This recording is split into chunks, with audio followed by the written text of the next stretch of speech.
smoke drifted through the hallway long before I stepped out of my room. It curled under my door like a warning, a thin gray thread sliding into my lungs before I even knew it was there. My chest tightened instantly. That sharp, familiar burn spread across my ribs, the one that always told me I had only minutes before the coughing began. I pressed a hand to the doorframe to steady myself, swallowing against the rasp building in my throat. I could already hear Claire's laughter downstairs, light, careless, the sound of someone living in a world where breathing was effortless. Matt was in the kitchen, leaning against the counter like it was his throne, a cigarette glowing between his fingers. Smoke rolled off him in warm, arrogant waves. He didn't even glance at me at first, even as I tried to suck in air that my lungs refused to take. My vision pulsed at the edges. I knew I only had seconds to speak before my voice was swallowed by coughing. "Matt, could you please not smoke inside today?" I managed my voice thin. "My lungs. I'm having trouble." He turned slowly like I'd interrupted something important. His eyes narrowed, scanning me the way someone inspects a stain they wish they could scrub off. Claire leaned against the fridge, arms crossed, smirk playing on her lips. "You don't get to tell me what to do in my house," Matt said softly, dangerously. I opened my mouth to apologize, but the apology never made it out. A burst of movement, fast, hot, brutal, cracked across my face. My head snapped sideways. Pain flooded my cheekbone in a white-hot wave. For a moment I didn't know where the floor was, where my feet were, where the air had gone. Claire didn't gasp. She didn't step forward. She didn't even blink. She smirked wider. My knees buckled and my lungs seized. I clawed for breath as the room blurred, my ears ringing. Somewhere in the distance I thought I heard a door slam, or maybe sirens. Or maybe that was just my heartbeat, wild and panicked. I pressed a shaking hand to my cheek and felt the warmth spreading beneath my skin, the bruise already forming. That slap didn't just split my lip. It cracked open something I didn't know I still had left, my breaking point. When I finally managed to inhale, the air felt broken inside me. Each breath scraped like sand. The kitchen lights shimmered in and out like the room was too bright or too far away. Claire stepped closer, tilting her head the way you might study a painting you didn't quite understand. "You always were dramatic," she murmured. Matt blew out another cloud of smoke. It drifted lazily toward my face. "Learn your place," he said. After a moment, I don't remember standing up, but I found myself gripping the back of a chair, dizzy, fighting not to collapse again. I heard the faint chirp of a police radio from outside. Someone in the neighborhood must have heard the shouting. Claire's eyebrows lifted in mild annoyance. "You'd better tell them nothing happened," she said. "Don't make things worse for yourself." My cheek throbbed with every heartbeat. My lungs worked like broken machinery. I remember thinking, if I stay here, they will kill me without ever raising their voices again. 2 officers knocked a moment later, stepping into a kitchen full of smoke and tension. Claire greeted them with practiced innocence, her tone sweet and polished. She placed a hand gently against my back and said, "She just gets overwhelmed." She didn't mean to alarm anyone. I could barely speak. I tried to explain the slap, the smoke, the fear tightening around my lungs like rope, but my voice cracked, and the cough hit me hard, doubling me over. The officers exchanged concerned looks, but saw no visible injury, no immediate threat they could act on. They asked a few questions. Claire answered for me every time. Eventually they sighed, wrote a brief note, issued a vague warning about keeping the peace, and left. The door closed behind them. Silence slithered into the room like a final insult, and then Claire laughed softly under her breath. By the time I slipped back to my room, my legs trembled with every step. I shut the door and leaned against it, letting a cough tear through my chest, loud, violent, full of a wet rattle that scared even me. My cheek was swollen now, glowing with heat. When I touched, the skin pain flared all the way into my jaw. I sank onto the bed, staring at the peeling corner of paint near the window. The air in my room tasted stale, tinged with smoke that had seeped into the vents days or weeks ago. I tugged my blanket around my shoulders, shivering. I tried to breathe deeply, but the inhale dissolved into a cough that sent sparks through my lungs. I couldn't stop replaying the moment the cigarette smoke drifting toward me, the slap, the way Claire's smile curled in satisfaction. I searched my mind for excuses, explanations, anything that could make what happened feel less monstrous. But there was none. What happened was simple.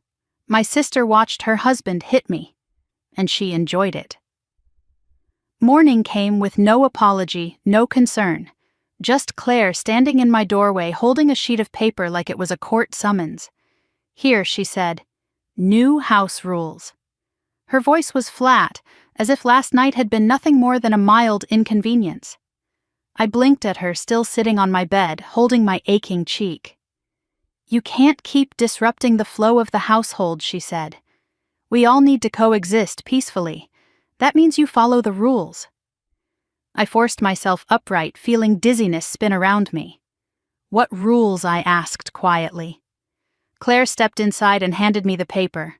No cooking after 7, no opening windows, no adjusting the thermostat, no using the main bathroom, no guests, no late-night walking around. Daily contribution fee, $350. I stared at the list, each item tightening around me like a chain. "I can't afford this," I whispered. "You'll have to figure it out," Claire said with a shrug. "We're not running a charity." My throat tightened as I tried to breathe. The room felt colder, or maybe that was just fear settling into my bones. Later that morning, I walked downstairs to heat tea for my lungs. The house was quiet in the wrong way, heavy, expectant. When I opened the cabinet, I found my inhaler shoved to the back shelf behind a stack of heavy pans. I knew I hadn't put it there. Matt walked in as I struggled to reach it. "You're moving things around again," he said lazily. "Try not to lose your stuff." He lit another cigarette. The smoke rose between us like a wall. I backed out of the kitchen without speaking. My lungs burned for the rest of the day. In the afternoon, I stepped outside to throw away a small bag of trash, a chore Claire assigned me, despite knowing the cold air triggered my symptoms. The sunlight felt too bright, the ground too far, my breath too fragile. And then I saw Marjorie, the neighbor, tending to her yard. She looked up sharply when she spotted me. Her gaze went straight to the fading bruise on my cheek. "Dear, are you all right?" she asked quietly. I startled, shaking my head automatically. "I'm fine. Just adjusting." She looked unconvinced. Her eyes held something like concern and something like recognition. "I hear things," she said softly. "Walls are thin around here." A shiver crawled up my spine. She lowered her voice. "If something feels wrong, it probably is." I nodded once, unable to speak. She didn't push further. She just offered a small, knowing smile and went back to pruning her flowers. Inside the house, silence pressed in again. I climbed the stairs slowly, feeling the weight of the air shift with every step. My breathing grew uneven. The hallway felt colder than the rest of the house. The vent hummed softly, blowing air tinged with that faint bitter smell, smoke, and something chemical I couldn't name. I stood in front of my bedroom door, hand trembling on the knob. This house wasn't shelter. It wasn't a home. It was becoming something else entirely, something that fed on my weakness, something that grew stronger every time I coughed or cried. I closed my eyes, inhaled as deeply as my lungs allowed, and stepped inside. Nothing would ever be the same after last night. I think that was the moment I stopped hoping things would get better, and started realizing I had to find a way out. The morning after the slap felt heavier than my lungs had ever been. I woke with a pounding in my cheekbone and a wheeze deep in my chest, the kind that meant the day would be a battle from the first breath. My room was dim, pale sunlight filtering through a thin curtain Claire had insisted on, because heavy drapes collect dust, and you already cough enough. The air smelled faintly of last night's smoke, as if the walls themselves had absorbed it. I sat up, slowly wincing at the pull of bruised muscles. For a moment I allowed myself to imagine the day would begin gently, that maybe Claire would knock softly, apologize for Matt's behavior, offer a warm breakfast, and pretend she still cared about me. That fantasy lasted only until the real knock came, sharp, impatient, clipped. Claire didn't wait for me to answer. She pushed the door open with her elbow, eyes narrowed, expression stiff. You're awake. Good, she said. We need to get some things straight. She held out a sheet of paper. I blinked at it, still disoriented. It trembled in her hand, not from nerves but from annoyance, as though my slower breathing inconvenienced her. What is this? I asked. Household responsibilities, she said. Rules, expectations. My heart thudded. I hadn't even left the bed and already my chest felt tight. I took the paper. Her voice dropped lower. And Anna, don't bring up last night again. Matt was stressed. You provoked him. Let's move on. She walked away before I could form a reply. I stared at the list. No using the kitchen after 7. No adjusting the thermostat. No opening windows. No shower longer than 5 minutes. No television without headphones. No leaving the house without permission. Contribution fee $350 due Friday. The letters blurred as my lungs tightened. My disability check barely covered medication, and she knew it. Claire was not confused. She was in control. I pressed a hand to my cheek where Matt's slap still pulsed like a second heartbeat. I tried to swallow my fear and breathe evenly, but the more I read, the more suffocating the words became. My stomach growled, reminding me I hadn't eaten since yesterday morning. I wrapped myself in a sweater and stepped into the hallway. The house was silent, too silent, like it was waiting for me to make a mistake. When I went downstairs, the cold hit me first.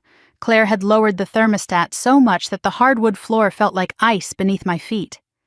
My joints ached instantly. Matt's voice drifted from the living room. She's going to run up bills again, he muttered.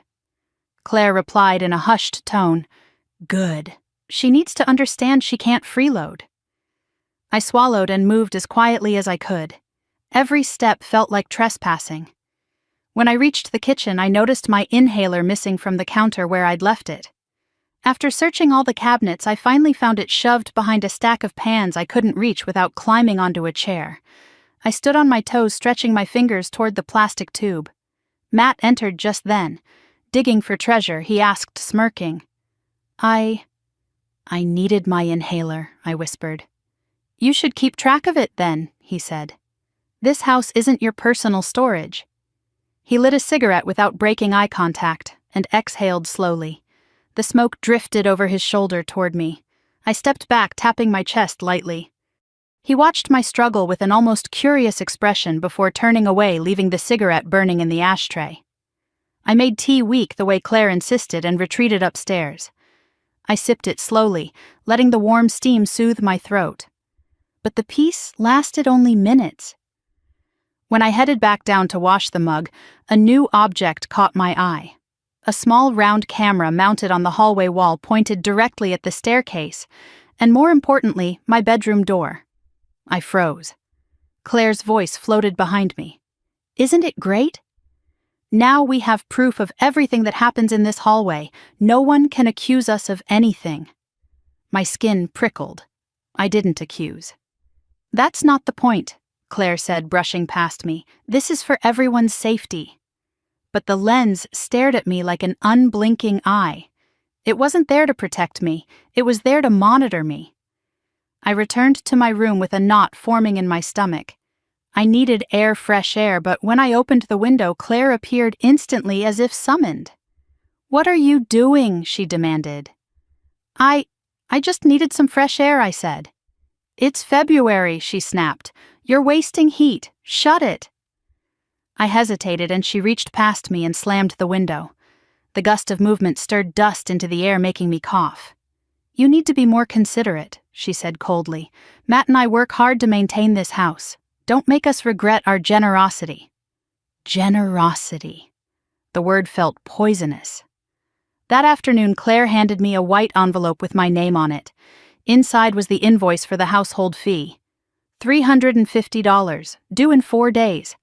I stared at her, stunned. Claire, I don't have that kind of money. She smiled tightly. Then you'll need to figure something out. We're not paying for your electricity and food on top of everything else.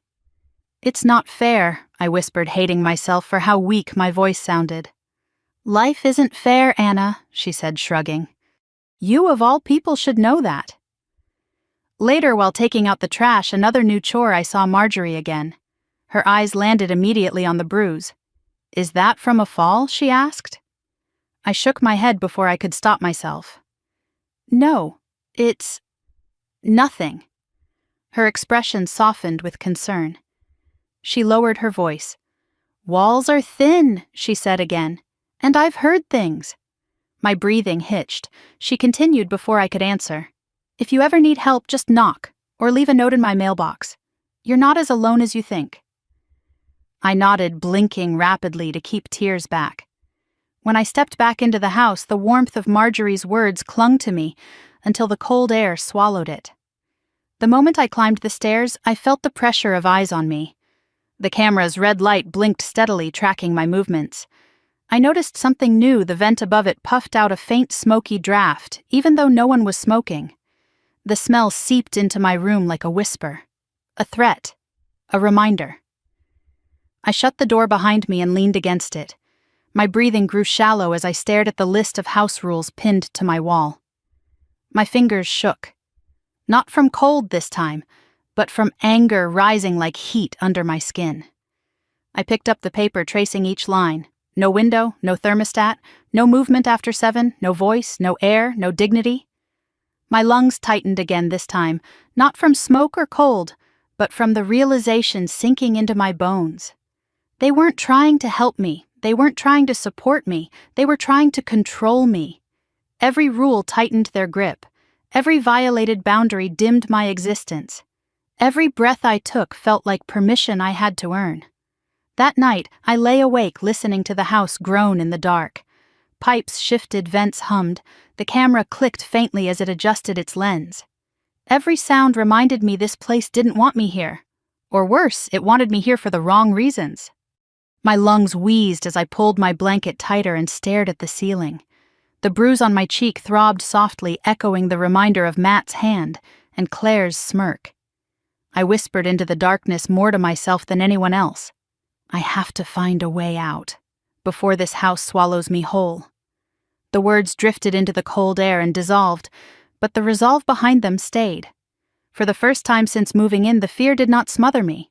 It shaped something else, a small, sharp ember of defiance, and underneath that ember, the first fragile breath of a plan. The next few days slid by in a blur of cold air, stale smoke, and rules that grew heavier each time Claire printed a new version of them. I woke every morning with a pounding behind my eyes and a tightness in my chest that didn't loosen until midday, if it loosened at all.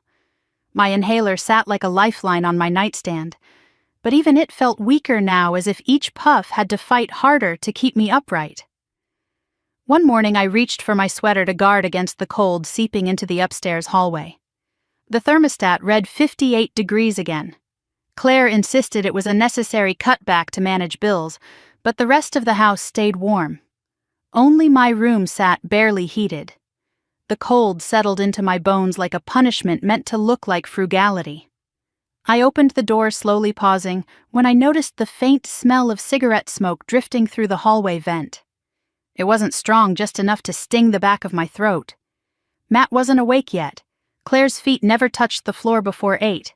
So who had been smoking near the upstairs vent at dawn? My lungs tightened as I stepped into the hall.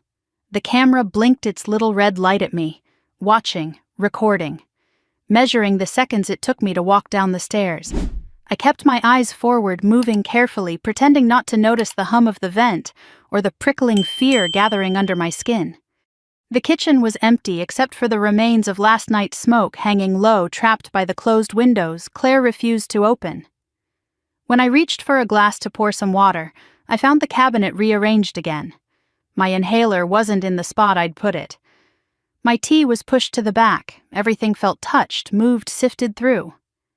Claire watched me from the doorway, arms crossed, hair perfectly smoothed into a ponytail that made her look younger, calmer, less like the woman who wrote house rules prohibiting me from breathing the wrong way. "You need to stop losing your things," she said. I looked at the cabinet again, then back at her. I didn't lose anything. Someone moved it. "Are you accusing me?" Her eyebrow arched like a warning. "No, I just—" "Good," she snapped. Because I don't have time to track your stuff. I forced myself to inhale slowly through my mouth and released it through my nose. Each breath felt like dragging cold air across broken glass. Later that afternoon, Claire handed me a spray bottle and a rag. Her tone was sweet in a way that prickled my skin. Clean the kitchen. And don't use too much soap. You always overdo it. I nodded, taking the bottle moving slowly, because bending too fast made me lightheaded. As I wiped the counters, I heard Claire laugh softly at her phone, her voice drifting toward me like smoke through a cracked window. Every few minutes she peeked in, monitoring my progress like I was a teenager on chore duty. Halfway through wiping the lower cabinets, I reached up for the rag and saw that the vent above the kitchen door was pushing out a haze that shimmered gently in the light. Not thick enough to set off alarms, but enough to sting my nose. The coughing began before I could stand. Sharp, deep, the kind that made my ribs ache. I pressed my fist to my chest, struggling to steady myself. Claire rolled her eyes. "Anna, you're scaring the dog," she said. "They didn't even have a dog." I excused myself and climbed the stairs slowly. Each step felt like wading against a tide of heavy air. When I reached my room, I pressed the door shut behind me and leaned back against it, sliding down to sit on the floor. My breaths came short and uneven. I grabbed my inhaler, thankfully still on the nightstand, and took 2 puffs. The medicine opened my lungs just enough to quiet the panic without stopping the fear. Once my breath steadied, I lifted my head and saw something I hadn't noticed before: a slight discoloration around the vent in my room. Yellowish gray, smoke residue. I crawled to it and brushed my fingertip along the inside edge of the cover. My finger came away smudged with ash. A cold shiver ran through me. Smoke had been blown directly into my room. Deliberately. Someone had exhaled or burned something right at the vent intake. I tried to swallow, but my throat felt too tight. That evening, when Claire left her wine glass on the living room table and went upstairs, I took a moment to breathe in the absence of her presence. The house felt larger without her watching me. For a second, I thought about calling someone, anyone. But my contact list was full of people I hadn't spoken to in years. And shame has a way of anchoring you in silence. The silence didn't last long. Matt walked in from the garage, smelling like cold air and cigarette smoke. He glanced at me on the couch. "You're making the place smell like medicine," he said. "It's just my inhaler," I murmured. "Well, it's strong. Maybe use it outside." My jaw slackened. "It's freezing outside. Then don't use it so much." He flicked on the TV and turned the volume up until my chest vibrated with every explosion in whatever show he was watching. I pressed a hand over my sternum, trying to steady the tightness, and concentrated on breathing through the noise. The next day was worse. The cold hit harder. My chest hurt before I even got out of bed. The vent hissed softly above me, dispersing air that tasted faintly metallic. When I stepped into the hallway, the camera blinked again, recording each breath I took. I made it downstairs, searching for tea, something warm to soothe the ache beneath my ribs. Claire sat at the table, flipping through a stack of papers, bills, receipts, and something else. "What's that?" I asked. She smiled without warmth. "Just tracking costs." "For what for you?" she said. "Food, utilities, everything you use." "I want to be fair." I blinked. "I already pay the household fee. You pay a portion," she corrected. "Not enough for all the extra burden." Extra burden. The words hit harder than Matt's slap. I looked at the stack again. She was listing everything down to the number of tea bags missing from the box. I couldn't breathe for a moment. "You're charging me for food I don't eat," I said quietly. "You don't eat much, but you still breathe." "That costs money," she replied, flipping another page. My vision blurred, and for a second I thought I might faint. I gripped the edge of the table, steadying myself. Claire glanced up, annoyed. "Can you not do that?" "You look like you're about to drop dead, and that's not my responsibility." I left the room without answering. Outside, I found Marjorie trimming her shrubs. She straightened when she saw me and frowned. "You're pale as a ghost," she said. "Are you taking your treatments?" I nodded weakly. "It's just difficult here. She watched me, really watched me the way people do when they're trying to fit together pieces of a puzzle you're too tired to explain. "Anna," she said softly, stepping closer, "if something's wrong, you can tell me." My throat closed. Every instinct screamed to say nothing to protect Claire, to avoid escalating what was already unbearable. But Marjorie's eyes didn't judge. They held something like worry, something like truth. "I'm trying," was all I managed to whisper. She touched my arm gently. "Trying isn't the same as safe." I carried her words with me as I walked back inside. They pulsed louder than the hum of the vent, louder than the camera clicking, louder than the fear pressing down on me. By afternoon, the cold settled deeper in my bones. My joints stiffened, my breath shortened. I asked Claire if she'd consider raising the thermostat just a little. "We can't afford it," she said. "I can give you part of my check." "You already owe us," she cut in. "Don't add to the debt." Debt. She called my existence a debt. That evening, as I stood at the kitchen sink washing dishes, I reached for a towel and knocked over a glass. It shattered. The noise echoed through the house. Matt was there in seconds, looming over me. "Can't you do anything without breaking something?" he growled. I'm sorry. I didn't mean—" "You never mean anything," he said. "You just cause problems." His voice lowered further, almost a whisper. "Don't make more of them. Understand?" I nodded quickly, throat tight. He stepped back and I sucked in a shaky breath. My lungs burned from how long I'd held the air in. Upstairs, the vent hissed again. I sat on the edge of my bed, fingers shaking as I touched the yellowed edge of the vent. Why was it discolored? Why wasn't the rest of the house affected? Why did the smoke always drift into my room first? The truth pressed against my ribs. Someone was blowing smoke into the system, directly into the duct that fed my room. I didn't know why. I didn't know how long. I didn't know what would happen next. But for the first time since moving into this house, I let myself consider a terrifying possibility. This wasn't just neglect. This wasn't just cruelty. This was control. A slow suffocation disguised as inconvenience. And I was running out of air. I lay back, staring at the ceiling until the lines blurred. My breath rattled softly, each inhale a reminder that time was thinning around me, just like the oxygen in this room. I closed my eyes and whispered into the darkness. Something is wrong. Something is very, very wrong. And finally, the part of me that always tried to excuse everything went quiet. The cold woke me before the sun did. It curled beneath the door, slid over the hardwood floor, and settled against my skin like frost. My breath came out in a pale cloud, visible even in the dim morning light. The thermostat in the hallway still showed 58 degrees. No matter how many sweaters I layered on the cold, always found a way in seeping into my bones, tightening my lungs, making every inhale feel like swallowing winter air. I sat on the edge of my bed, hugging my arms around myself until the coughing began soft at first, then sharp, rattling, spiking pressure behind my eyes. I braced both hands against my knees and waited for the fit to pass. It always passed eventually, but each time it took a little more out of me. When I finally stood, I felt lightheaded, the floor tilting slightly beneath me. I steadied myself against the wall and reached for the doorknob. The moment I opened the door, heat from downstairs drifted up the staircase, just enough to remind me that the rest of the house was warm. Only my room remained a refrigerated box. I descended slowly each step, making my joints ache. In the kitchen, I found the vent above the pantry humming softly.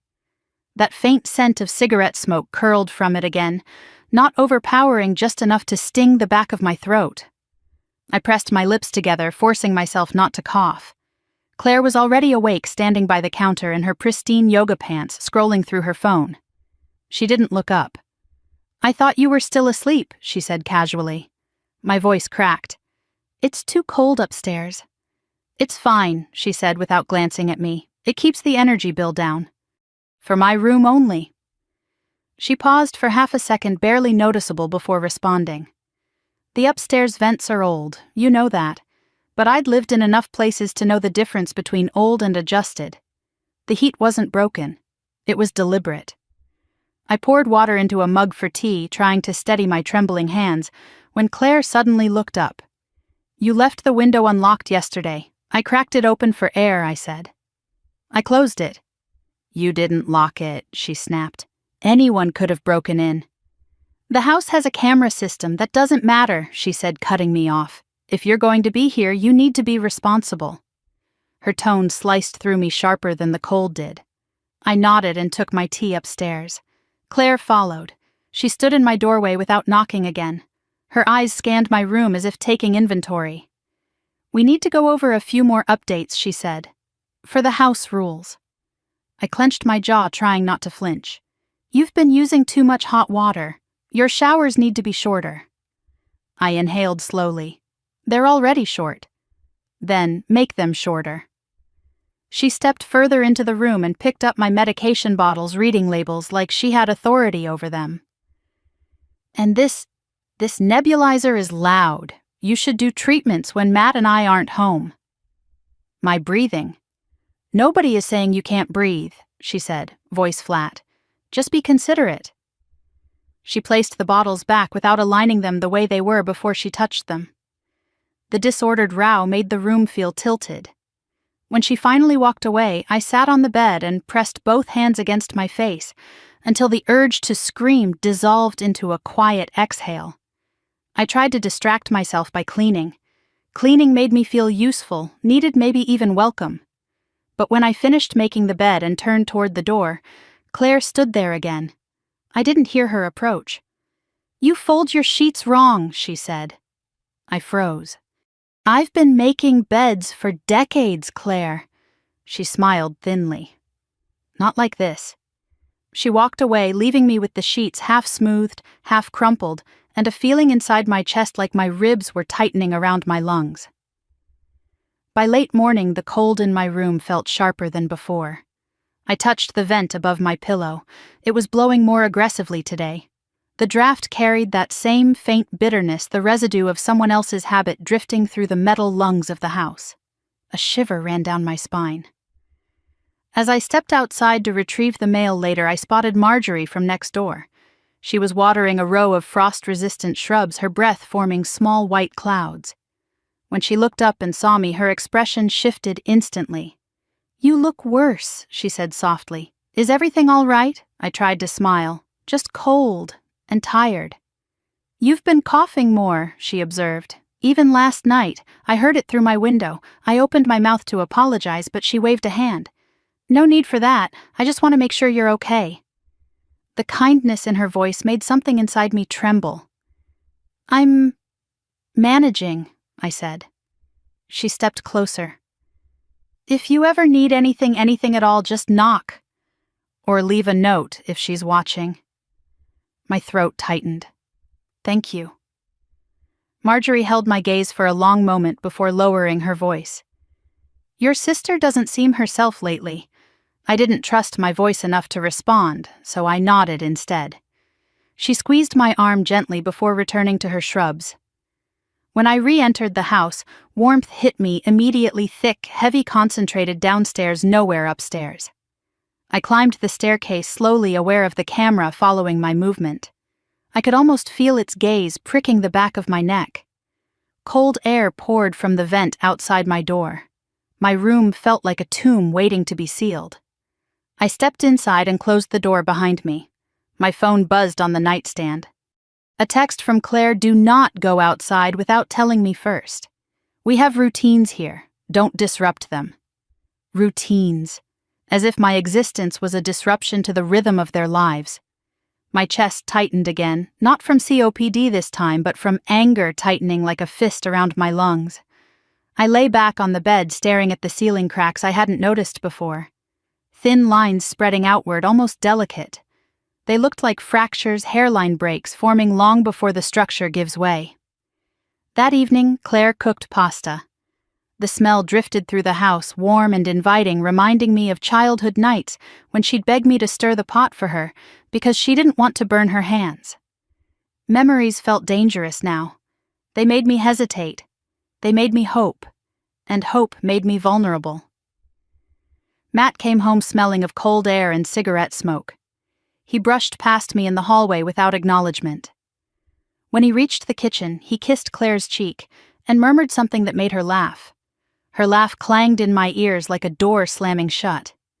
Later, as I poured myself a tiny bowl of pasta because any more would be noted, Claire leaned against the counter.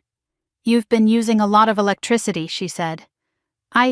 I don't think so. The heater in your room runs all night. It's freezing in there. You could use extra blankets." "I already do." She sighed dramatically as if I were a child testing her patience. "Then figure something out. We're not made of money." Matt snorted without looking up from his phone. My pulse beat loudly in my ears.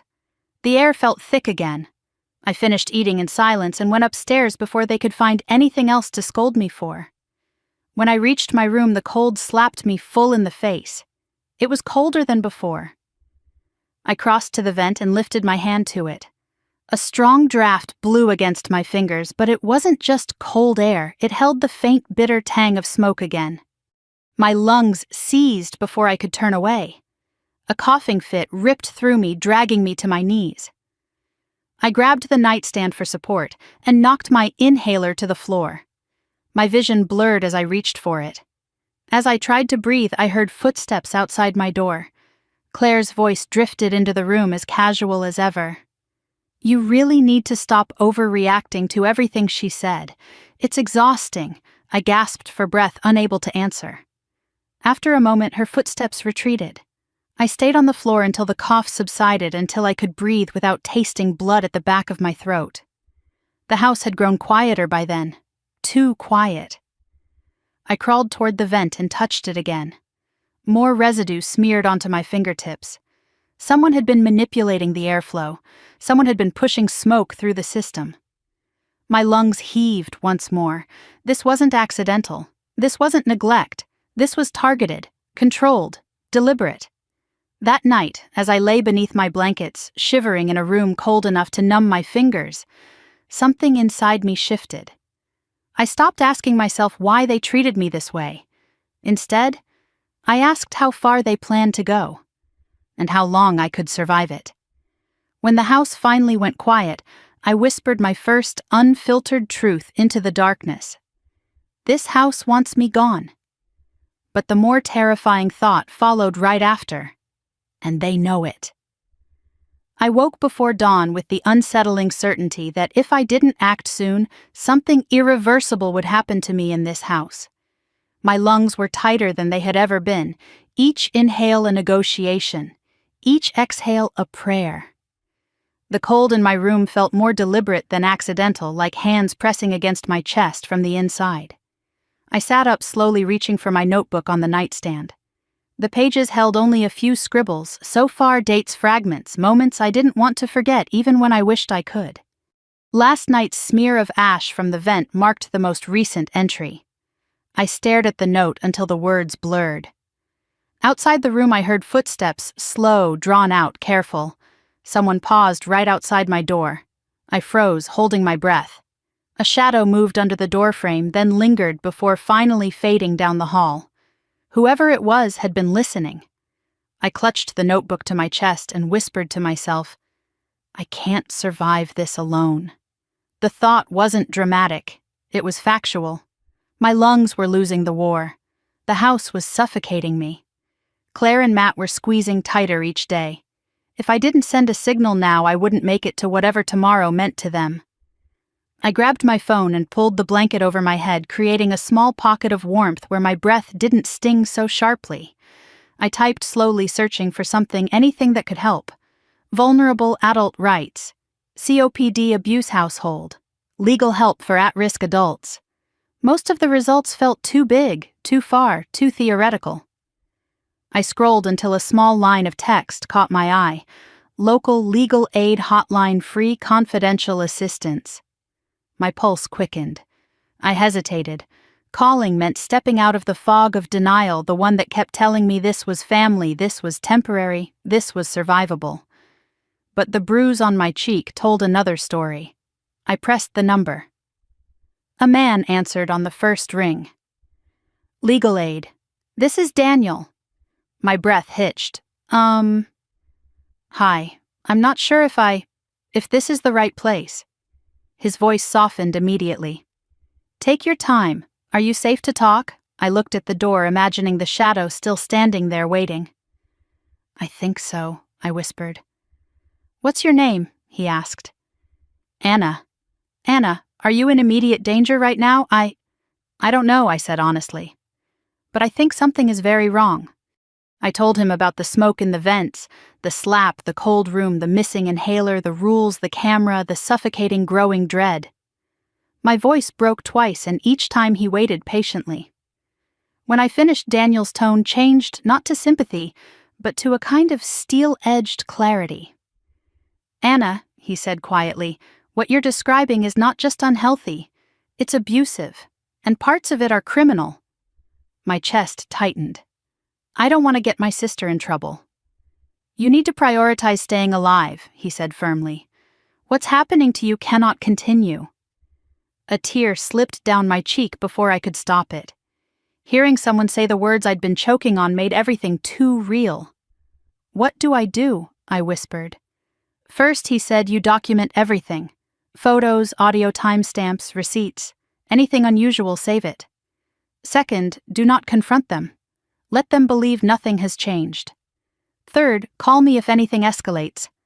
And lastly, he paused, letting the silence strengthen the words to come. You are not alone. I'm with you now. A soft sob escaped me. I covered my mouth, afraid someone downstairs might hear. Anna, he added, you're doing the right thing.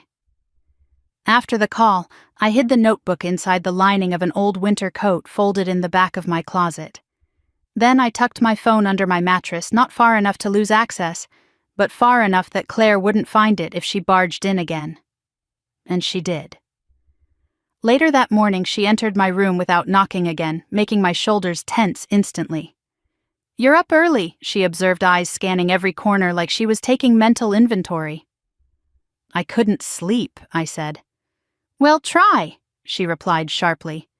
Matt has a big presentation today and he doesn't need distractions.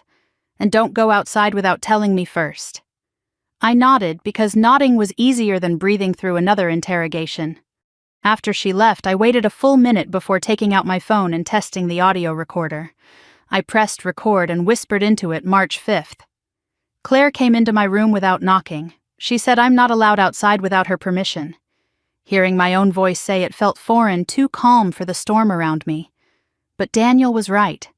Evidence mattered. And this was the first brick. The day passed slowly, every hour stretched thin by fear and cold.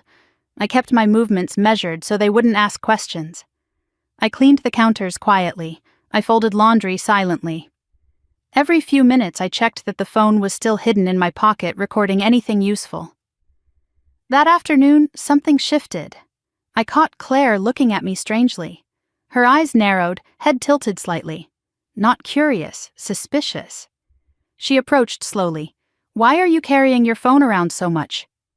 My stomach lurched. I like listening to music. You don't listen to music, she said flatly. I swallowed. I'm trying something new. She stared another second too long before walking away. The fear that surged through me was sharp and metallic like ice cutting through warm skin. But beneath it, something else flickered. Resolve.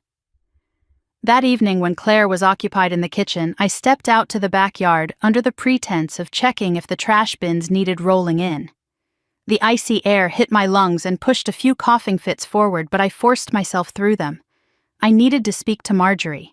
She spotted me immediately and walked over, eyes filled with concern. You look terrible, she said gently. Worse than yesterday? I'm okay, I lied. No, you're not. Her directness broke me a little. I exhaled shakily. Marjorie. Something's happening in that house, she nodded. I know, my head jerked up. You do? She looked around before lowering her voice. I hear things. The yelling, the way he talks to you.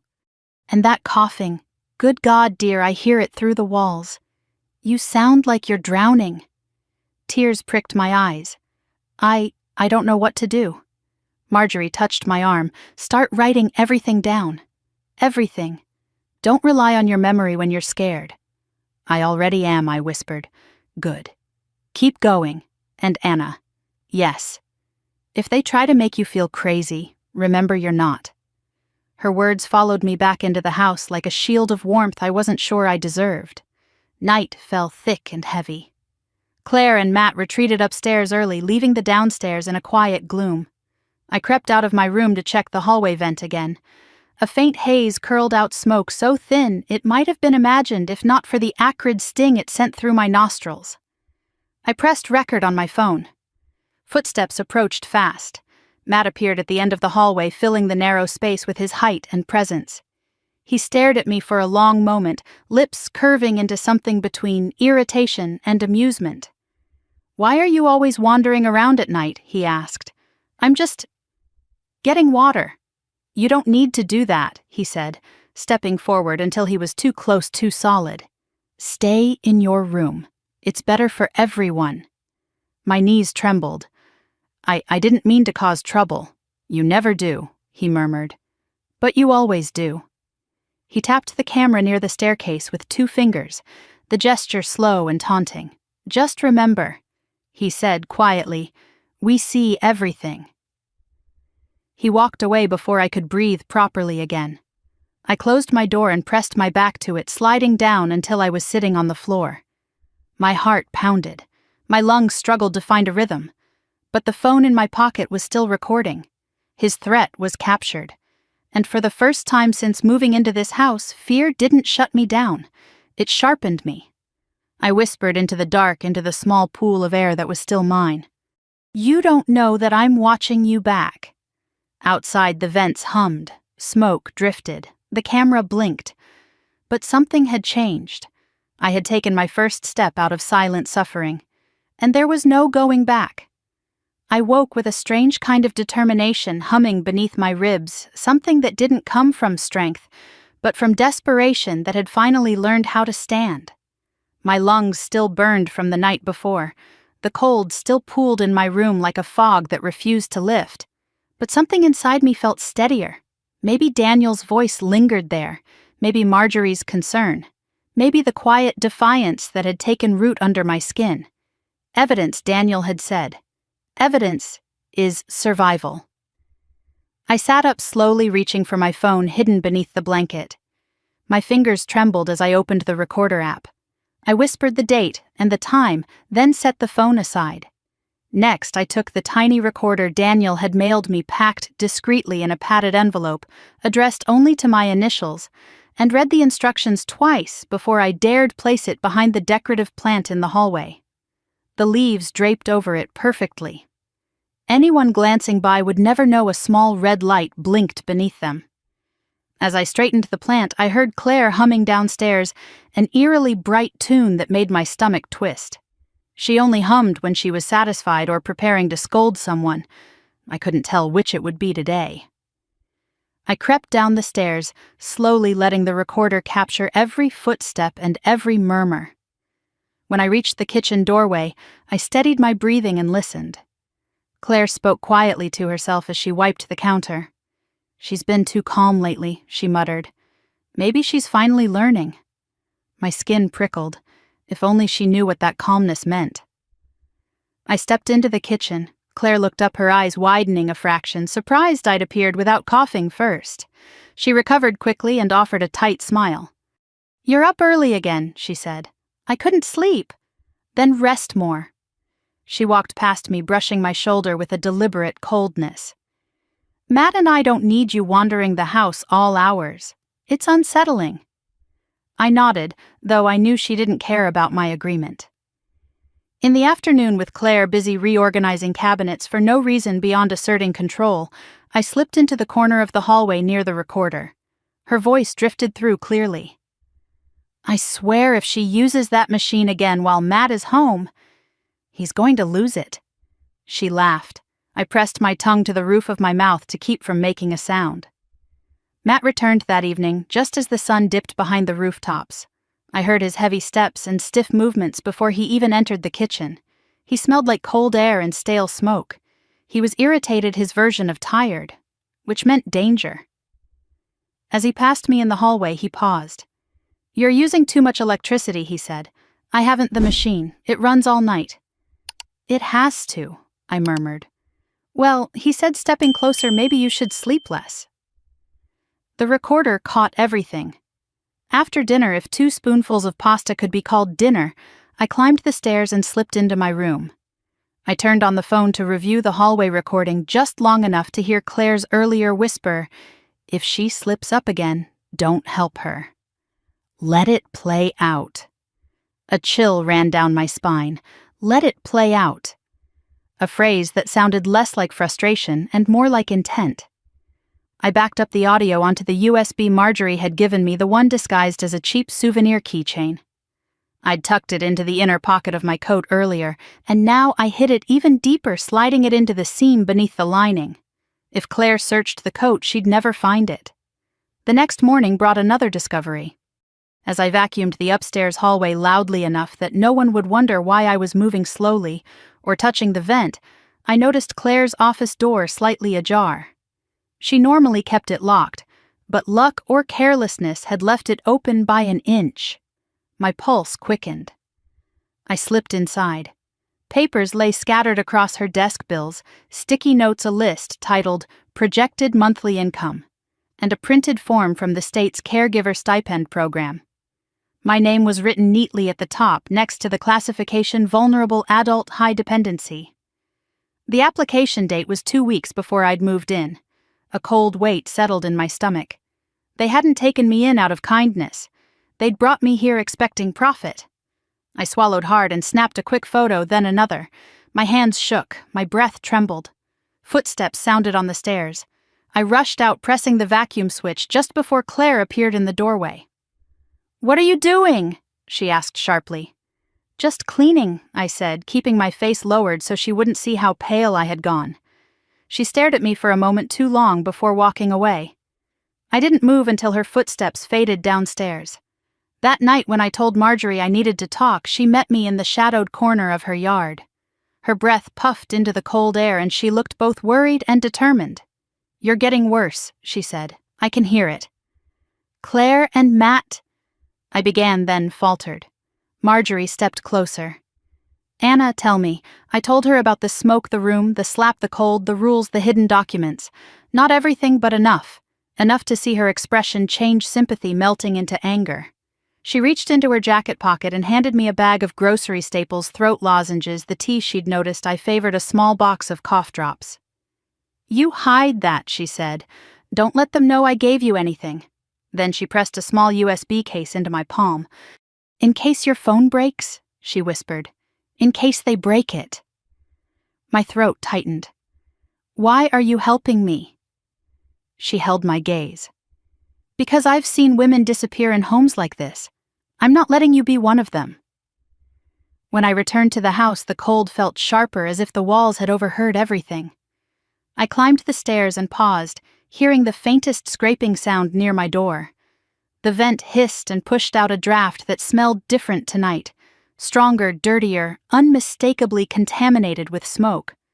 My lungs seized, instantly jerking a cough from deep inside me. I dropped to my knees. The nebulizer sat beside my bed, but when I reached for it, the water chamber was bone dry. I'd filled it that morning. Someone had emptied it. My body shook as I struggled to draw in enough air to stay conscious. I grabbed the inhaler and took 2 puffs, then 2 more. The wheezing eased only slightly. Exhaustion settled over me like a heavy blanket. When the coughing finally slowed, I stayed on the floor, too weak to stand, staring at the vent with resentment hot as fever. This wasn't an accident. This wasn't neglect. This was a pattern. And patterns could be proven. Late that night, while reviewing the day's recordings from my phone, I heard something else, something I hadn't caught earlier. Matt's voice, low and irritated. "She's getting harder to control." Then Claire's reply. "Then we need to speed things up." My skin crawled. Speed what up? What was left to speed? My heart pounded as I backed up the files onto the USB. I tucked it into my coat, then tucked the coat into a bag under my bed. If they snooped again, I needed layers of protection. Around midnight, I stepped out to get water, chest still aching. The hallway was dark except for the dim glow of the camera's red light. Then Matt appeared at the far end of the hall, silent, looming shoulders tense. He didn't move at first, just stared. It was a long, cold stare. Then he stepped forward, slowly, deliberately. Every movement calculated. "You're making everything harder for yourself," he murmured, his voice low and calm, in a way that chilled my blood. He tapped the camera again, his fingers clicking against the plastic dome. "Remember," he said, leaning closer, "we see everything." I closed my door the moment he walked away, locking it, even though Claire had told me locks were a sign of distrust. My lungs felt tight, but this time it wasn't only physical. I sat on my bed wrapped in blankets, gripping my phone. Fear still lived in my body, but something else did too, a pulse of determination that beat harder each time they underestimated me. I whispered into the darkness, into the cold air that no longer felt like it belonged to this house. "You don't know that I'm watching you back." And for the first night since I moved in, I didn't feel entirely helpless. I felt ready. Tomorrow, she won't see it coming. Claire's words from the night before clung to me like a cold sweat as I opened my eyes. The sky outside my window was still dark, the kind of early hour where even birds hesitate to break the silence. My lungs were already tight, as if they sensed something in the air before I did. I pushed myself upright, coughing softly until the fit receded. I dreaded leaving my room, but staying inside felt worse. The cold bit at my skin the second I opened the door. The camera blinked awake at my movement, its red light blinking like a pulse. Downstairs, I heard murmured whispers and the clinking of dishes. Claire and Matt never woke this early. It was unusual enough to spike my heartbeat. The murmur stopped abruptly when my foot hit the bottom step. I entered the kitchen slowly. Claire stood beside the sink, her hair pulled back, her expression too still. Matt leaned against the fridge, arms crossed, cigarette already smoldering between his fingers. They both stared at me as though they had rehearsed this moment. "You look tired," Claire said brightly. "Too brightly. Maybe stay in your room today. Rest." Her tone wasn't a suggestion. It was a command. I just need my morning tea," I whispered, trying to steady my breathing. The air in the kitchen was heavy with smoke. Matt smirked and flicked ash into the sink. "You should really stop complaining so much. The drama gets old." I swallowed hard and reached for a mug. My hands shook not from weakness, but from the instinctive fear that traveled up my spine whenever he looked at me like that. When I turned toward the pantry to grab tea, the room seemed to shift. Matt stepped closer. Too close. I could smell the smoke on his clothes before I saw the cigarette in his fingers. He inhaled once, long, deliberate, then exhaled a stream of smoke in my direction. It hit me like a wave. My throat seized first, then the burning sank deep into my chest. I coughed, doubling over, slightly gripping the counter to steady myself. "Matt, please." I gasped. "You know I can't. You can't," what he said. "Handle a little smoke, that's your problem, not mine."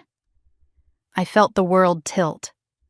Claire watched from the doorway, arms crossed, face unreadable.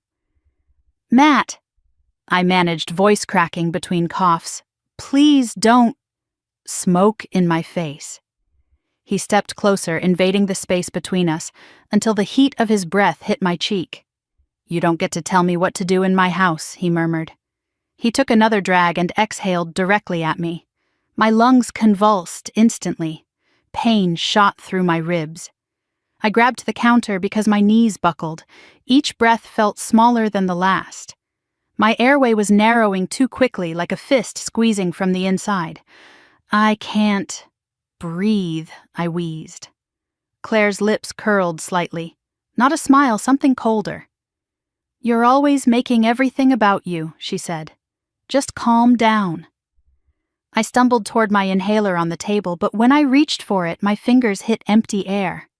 It wasn't where I left it. I dropped to my knees, frantic, searching the floor. Each second burned. "My inhaler," I rasped. "Where is it?" Matt shrugged. Maybe you should keep better track of your stuff. My vision pulsed, my hearing buzzed. I crawled toward my room, remembering the nebulizer beside the bed, but when I tried to use it earlier, the tubing felt loose. Had someone touched it? Sabotaged it. My hands shook as I reached for the machine now. The tubing detached with a soft pop. The chamber was empty again. Dry. Useless.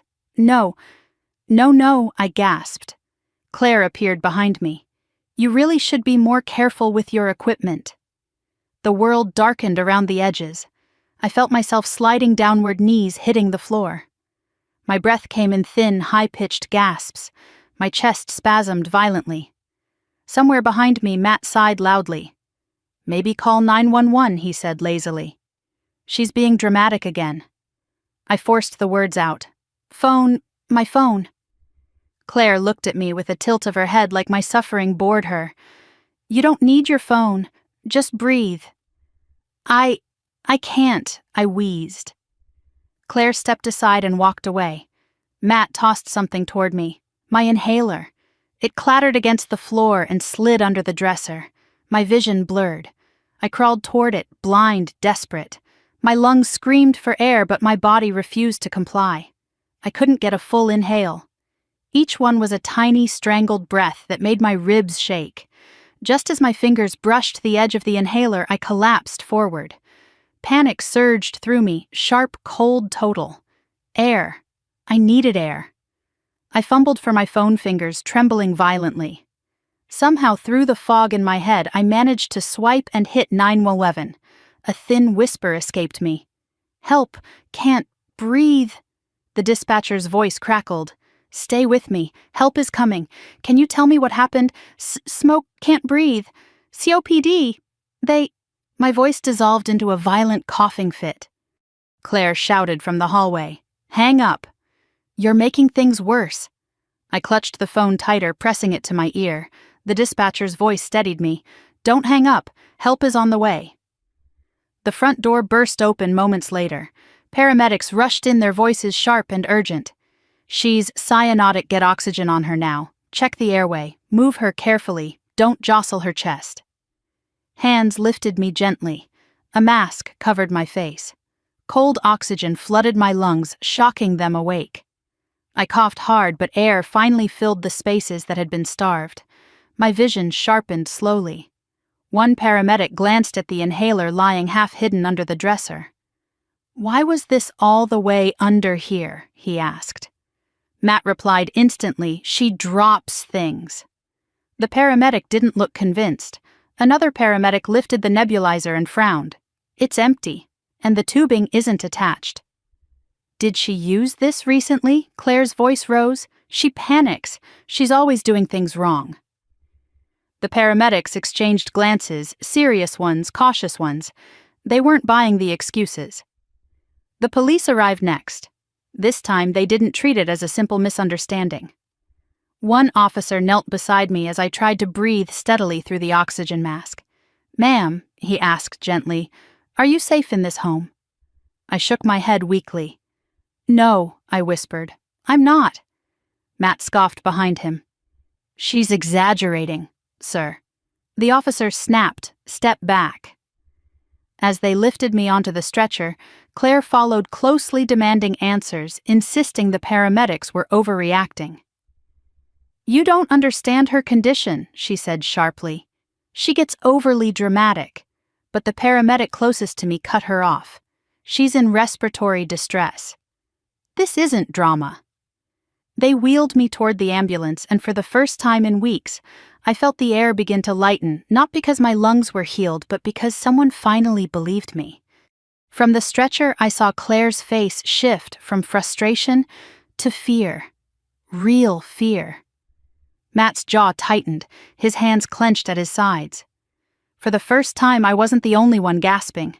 As the doors closed, the paramedic leaned toward me. APS has been notified, he said softly. You're not going back there tonight. A single tear slid down my cheek, not from pain, but from something close to relief. As the ambulance pulled away, Claire's voice echoed faintly behind us. Anna, don't do this. You're ruining everything." But they had already ruined everything long before I dialed 911. Inside the ambulance, hooked to oxygen, listening to the hum of machinery keeping my lungs steady, I felt something shift deep inside me. This wasn't just survival anymore. This was the beginning of an ending I hadn't dared imagine. And for the first time, I didn't feel powerless. I felt the air returning slowly, painfully, triumphantly. This was the moment everything changed. I woke to the hushed beeping of a hospital monitor, the soft hum of filtered air, and a stillness so foreign it made me uncomfortable. For the first time in months, I wasn't cold. I wasn't coughing. I wasn't listening for footsteps outside my door. The sheets were warm, the room quiet, and breathing didn't feel like lifting a boulder inside my chest. But the relief was fragile. Every breath reminded me I wasn't in my room anymore because I couldn't go back. And the thought of Claire or Matt walking through the hospital doors sent a chill down the center of my spine. A nurse stepped in with a kind smile. "Morning, Anna." "How's the breathing better?" I whispered. "I think." "You're safe here," she said gently, adjusting the oxygen tube resting under my nose. "APS has been notified. You won't be discharged back to that home." The words felt unreal, like oxygen for my mind, not just my lungs. I blinked back tears and nodded. Just as the nurse left, another woman entered, her posture straight, but her expression warm. She carried a folder and a tablet. Her badge read, "APS Investigator Linda Carver." "Good morning, Anna," she said softly as she took a seat beside my bed. "I'm here to help you." "Is this an okay time to talk?" I nodded slowly. My throat tightened, but this time the emotion wasn't fear. It was the strange weight of being believed. Linda opened her folder. "First, I want you to know this conversation is completely confidential. I'm going to ask you some difficult questions. But you're safe. No one can hurt you right now. Safe." The word landed in my chest like sunlight. She began gently, "Can you tell me what happened yesterday?" My voice shook as I spoke. He blew smoke directly at me. I asked him not to, and then I couldn't breathe. "Has this happened before? Smoke in the vents, sabotaged equipment, cold in my room, the rules, the slap." Her pen paused. "Slap," she repeated softly. "Yes," I whispered. "A few days ago. Matt hit me. Did you report it?" "I tried," I said. "But the police. Claire talked for me. They said there wasn't enough proof." Linda's jaw tightened slightly, but her voice stayed calm. "Tell me everything, even the small details." For the first time I did. The smoke, the cold upstairs. The camera pointed at my door. The locked pantry. The missing inhaler. The disassembled nebulizer. The rules. The invoices. The way Claire watched me like she was waiting for something. The feeling of being observed constantly, even in silence. When I finished, my lungs trembled, not from weakness, but from the sheer weight of releasing months of held breath. Linda nodded slowly, compassion in her eyes. "Anna, this isn't just neglect. Some of what you described is consistent with intentional endangerment." The words hit me harder than any slap could. Intentional. Endangerment. She continued, "Do you have any evidence?" My hands shook as I lifted my phone from the bedside table. "I recorded some things. And I took pictures." Linda leaned forward. "May I see them?" I opened the first recording, the one where Matt threatened me in the hallway. The audio crackled, his voice cold and unmistakable. "You're making everything harder for yourself." After it ended, Linda's lips pressed into a thin line. Then I showed photos. The yellowed vent, the disconnected tubing, the bruise on my cheek, the cracked invoices, the thermostat locked at 58 degrees. She looked at them one by one, and each time her expression grew more severe. "Anna," she said, "you've done something incredibly important. Many victims never gather evidence. What you have here is substantial." My throat tightened. "So, I'm not imagining it." She shook her head firmly. "No, you're not." Before she could continue, another knock sounded at the door. Daniel stepped in, followed by a tall woman carrying a camera bag. Anna, Daniel said gently, "This is Riley Hart. She's an investigative journalist. I asked her to join us off the record for now." Riley approached with a professional but compassionate demeanor. "I'll only take notes if you allow it. And nothing will ever be published with your name." I tensed. "I don't want a story." Riley nodded. "I understand. But hearing what happened to you, I think your voice could help others. There's been a spike in vulnerable adult abuse in the area, cases hidden inside families that look perfect on the outside." I lowered my eyes. "I'm not perfect. I'm sick." "That's why they targeted you," she said softly. "Not because you're weak, because you're kind, trusting, and dependent on them. That's the pattern." Her words made my chest ache. Before I could respond, Linda's tablet buzzed. She glanced at it, then looked up at me. "Anna," she said, "APS is at the house right now." My breath hitched. "Already we expedite cases like yours," Linda explained. "Given your medical emergency and the evidence, we're conducting an unannounced visit." My pulse fluttered. "What are they doing?" "Inspecting living conditions, photographing your room, interviewing Claire and Matt." Daniel added, "And they can't refuse." My mind raced. What if Claire lies? Linda gave a faint smile. "People like Claire don't just lie, they over-explain. They contradict themselves, and they panic." I wanted to believe her. A nurse arrived to check my oxygen levels, giving the investigators a moment to step aside. After she left, Daniel sat on the edge of the chair. "Anna," he said, "there's something else we need to discuss." But before he could continue, a soft knock came at the door. "Come in," I said. Marjorie stepped inside with a small bag in her hands. Her eyes watered when she saw me sitting up, breathing steadier than the last time she'd seen me. "Oh, sweetheart," she said, crossing the room and hugging me gently. "You scared me half to death yesterday." "I didn't mean to," I whispered, emotion cracking in my voice. She set the bag beside me. Inside was a small box of my favorite tea, a jar of honey, and a handwritten card that simply said, "You matter." I pressed the card to my chest. Marjorie turned toward Linda.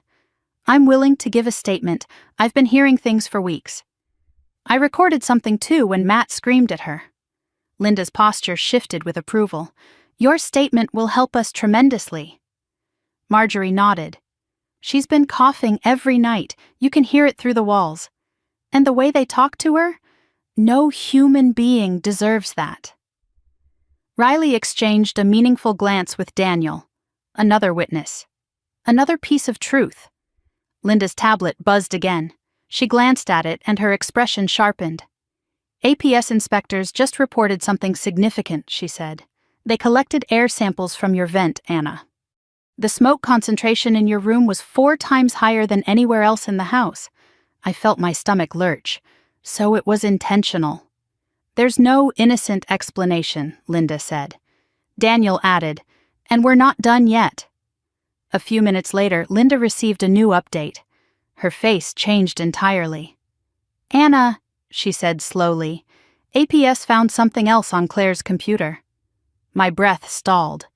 What drafted application for a caregiver stipend? And based on the timestamps, she prepared it before you ever moved in. Riley's eyes widened. "So they planned this." Daniel nodded grimly. "Your sister didn't take you in out of compassion. She took you in as income." My lungs tightened, not from illness this time, but from a grief so deep it hollowed out my chest. "My own sister," I whispered. Marjorie reached out and touched my hand. "You deserved love, not exploitation." Linda closed her folder. "Anna, you should know you will not be going back to that house. APS has made our initial recommendation."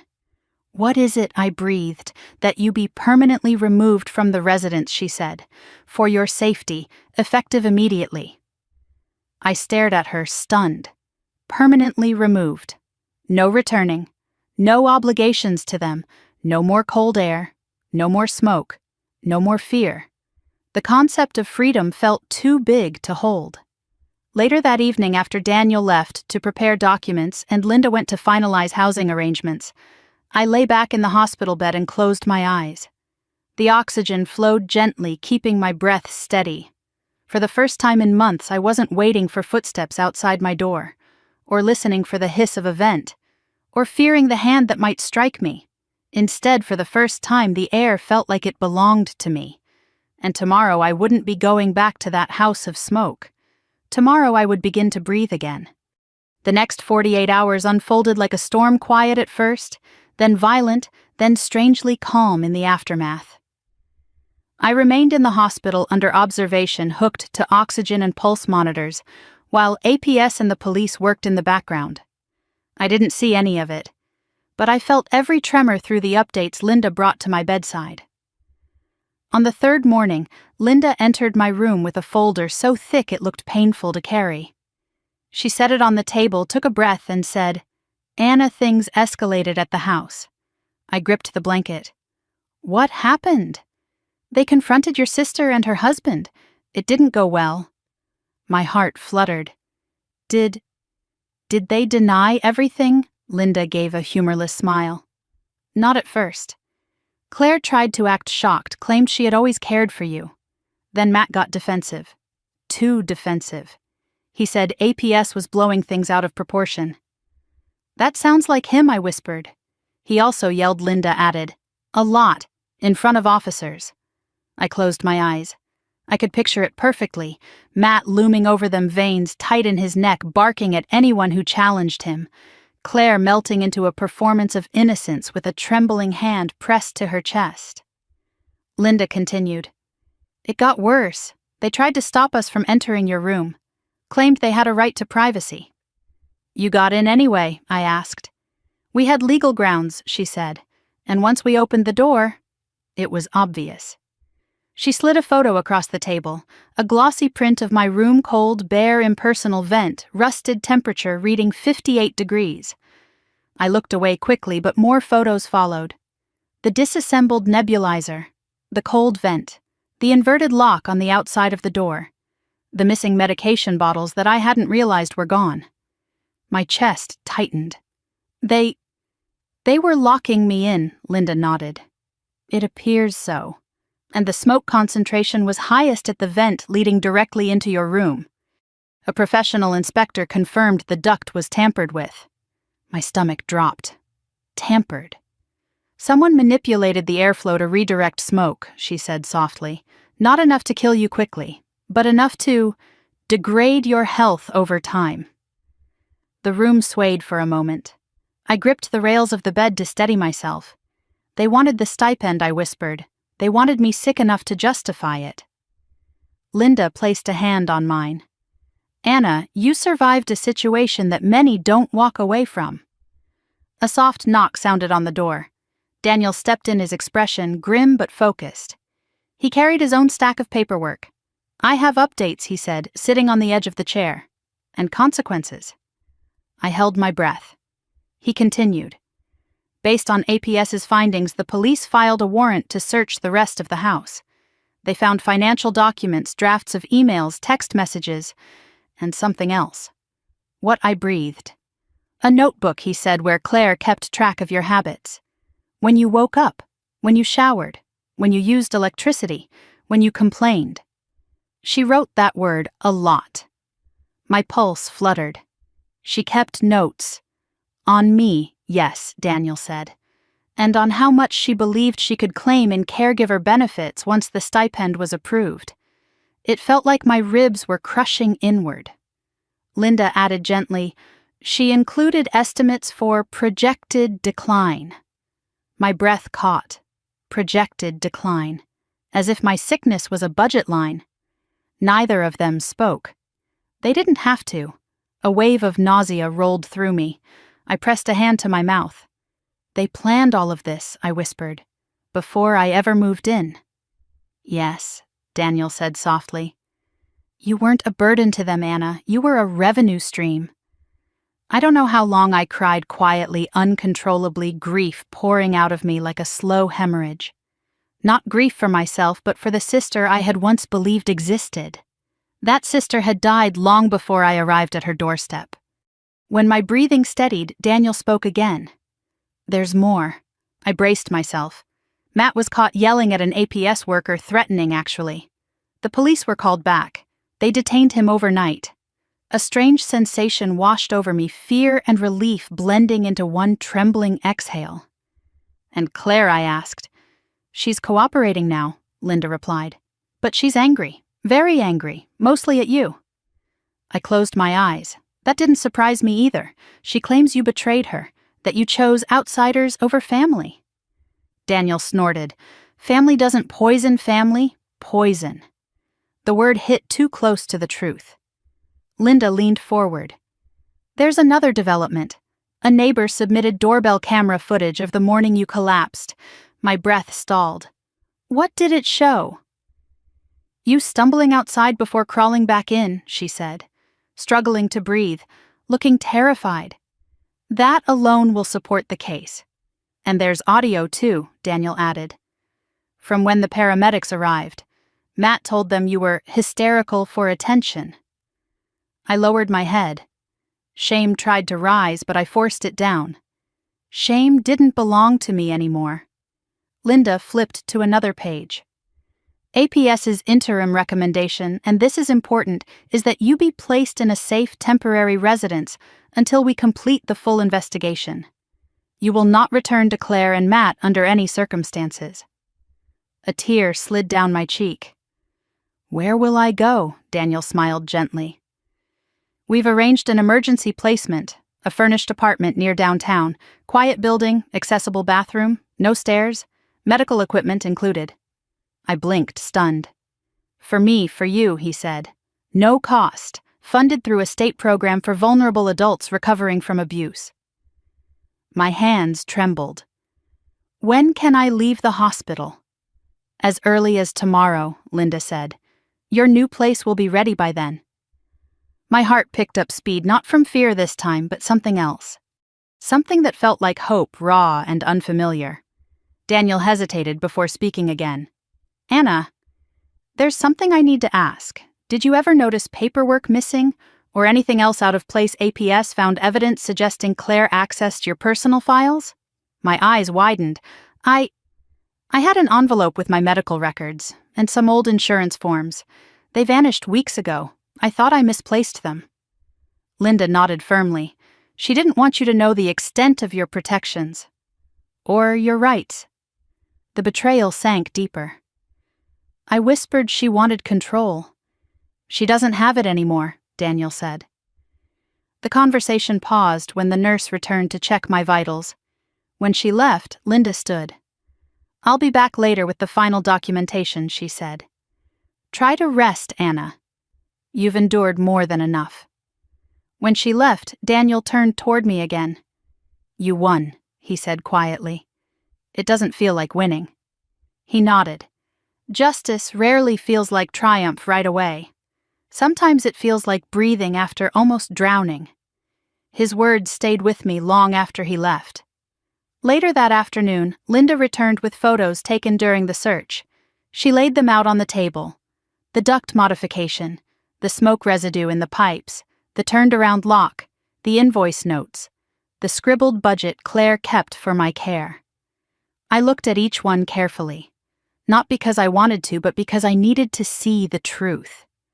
Denial had blinded me long enough. By evening, my room was quiet. The sun dipped low, casting a warm glow across the blankets. A softness settled over my chest that wasn't just from the oxygen, it was something else, something like clarity.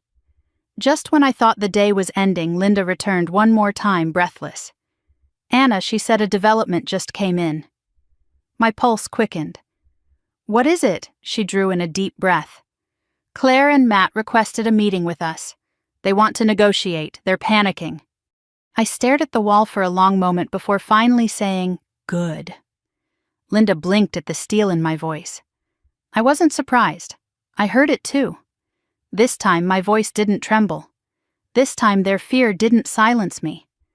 This time I wasn't the one suffocating. Tomorrow I would walk into my new apartment. Tomorrow I would breathe clean air. Tomorrow the people who tried to break me would learn that I wasn't done fighting. Not by a long shot. I walked into the APS conference room with my heart pounding, not from fear this time, but from something heavier anticipation, the kind that gathered in the hollow of the ribs right before a storm breaks. Daniel walked beside me holding a folder of documents that seemed far too thin compared to everything I had lived. Linda followed, tablet tucked under her arm, expression calm and unreadable. The room was bright sun spilling over the long table like a spotlight. At the far end sat Claire and Matt. Claire's eyes widened when she saw me. She looked smaller than I remembered, shoulders hunched, face pale, lips pressed into a thin line. Matt, on the other hand, leaned back in his chair, arms crossed, jaw tense. It was the same posture he used whenever he was about to assert dominance. But today wasn't his arena. Daniel pulled out a chair for me. I sat slowly, my oxygen concentrator humming beside me, a gentle reminder of everything they had tried to take away. Claire broke the silence first. "Anna, you look terrible." I raised an eyebrow. "I looked worse the last time you saw me." She flinched. Matt snorted. "We didn't come here for dramatics." Daniel set the folder on the table with a quiet, decisive thud. "Good. Because we're here for facts." Linda opened the meeting. "This is a formal case conference regarding allegations and evidence of vulnerable adult abuse, intentional endangerment, financial exploitation, and unsafe living conditions. Both parties will have the opportunity to speak, but APS will present first." Matt rolled his eyes. Claire clasped her hands tightly in her lap. Linda tapped her tablet. "Let's begin with the environmental findings." The screen on the wall lit up with the photo of my vent, rusted dark and heavy with residue. Claire gasped quietly. Matt stiffened. "This," Linda said, "is the air system leading directly into Anna's room. The duct was manually modified, causing airflow to concentrate smoke and cold air into her space at levels 4 times higher than the rest of the house." Claire whispered, "That's not possible." Daniel replied, "The technician who installed the system confirmed the adjustment was made after installation." Matt snapped, "Maybe the house is old." "No," Linda interrupted sharply. "It was tampered with, deliberately." Silence settled over us like dust. Daniel unfolded another photo. "This is the nebulizer Anna relied on. The water chamber was emptied multiple times, and the tubing disconnected." Claire's voice quivered. "She's clumsy. Clumsy doesn't explain fingerprints on the valve," Daniel said. Matt bristled. "You're stretching." "The data doesn't stretch," Linda replied coolly. "It reveals." Daniel continued sliding more photos forward, each one a confession they didn't voice. The bruise on my cheek, the locked pantry, the reversed lock on my bedroom door, the thermostat locked at 58 degrees, the invoices I'd been forced to pay, the notebook detailing my projected decline. Claire's face drained of color completely. "That was for budgeting." Budgeting, Daniel echoed, for how to profit from Anna's deteriorating health. Claire covered her mouth. Matt's jaw tightened visibly. Linda folded her hands. "We also have audio recordings." I watched their eyes widen, not with guilt, but panic. Daniel pressed a button. Matt's voice filled the room. "You're making everything harder for yourself." "Stay in your room. We see everything." His words hung in the air like smoke. Claire swallowed hard and looked at him as if hearing his tone from the outside shocked her. Then came Claire's own voice, sharp and unmistakable. "If she slips up again, don't help her. Let it play out." My stomach twisted. Claire looked down at the table, unable to meet my eyes. When the recording ended, silence fell again, heavy, suffocating, honest. Finally, Linda spoke. "Based on the evidence, APS recommends immediate no-contact orders, full removal of Anna from the home, mandatory restitution of all funds taken, and court-ordered behavioral rehabilitation." Claire's head snapped up. "No contact." "She's my sister," Daniel answered calmly. "You forfeited that role when you endangered her." Matt slammed a hand on the table. "This is insane. She's manipulating you. She's done this for attention." "Attention doesn't create duct tampering," Linda said evenly, "or sabotage medical equipment." His lips curled. "She's lying. She's always been unstable. I felt my body go cold, but for the first time I didn't shrink. Daniel placed a printed transcript of my 911 call on the table. You mean the same unstable woman who called for help while suffocating? The woman paramedics found with oxygen saturation levels dangerously low. The woman whose inhaler was under a dresser and whose nebulizer was dry. Matt's confidence faltered. I inhaled deeply steady, empowered by air that was finally mine. I almost died. And both of you watched. Claire burst into tears.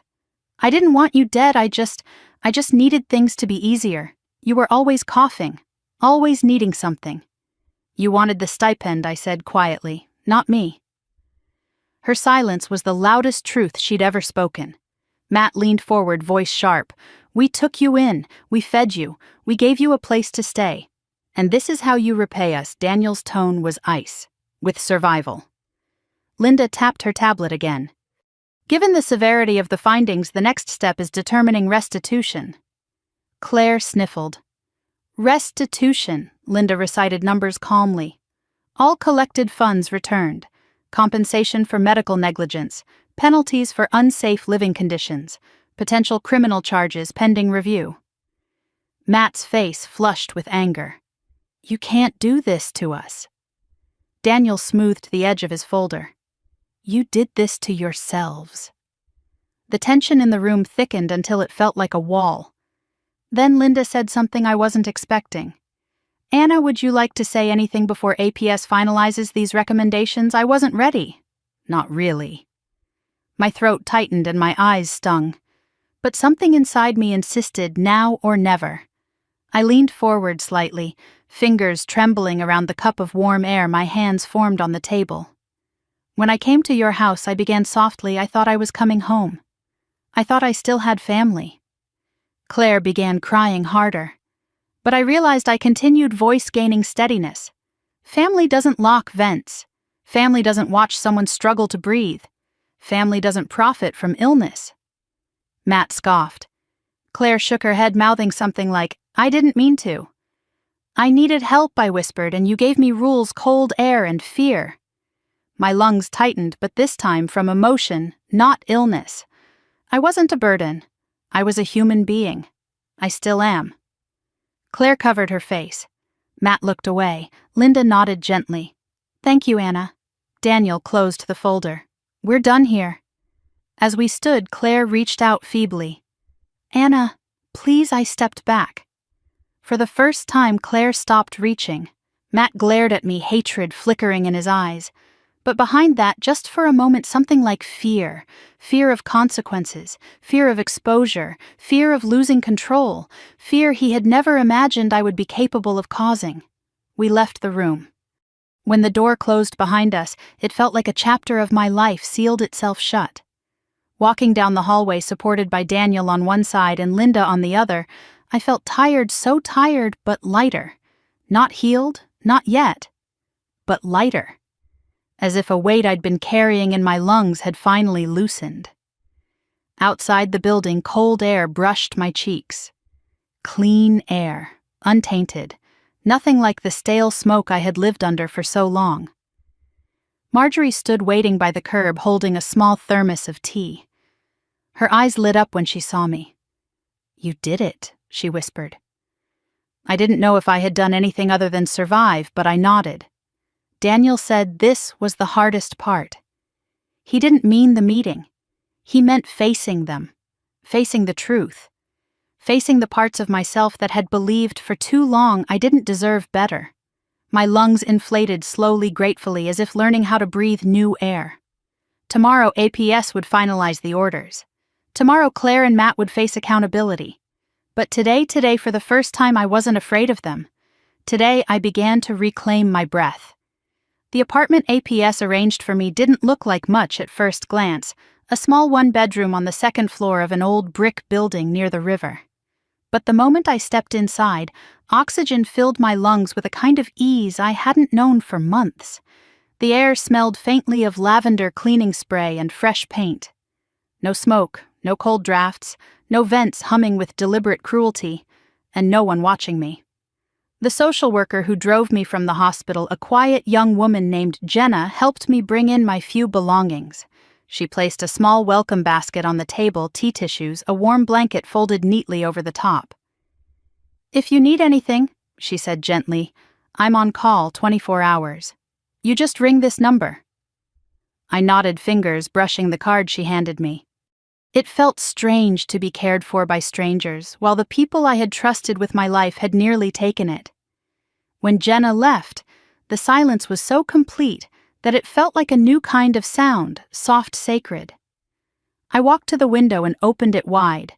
Cold winter air drifted in, crisp enough to sting but clean enough not to hurt. I breathed deeply, a full inhale, a full exhale.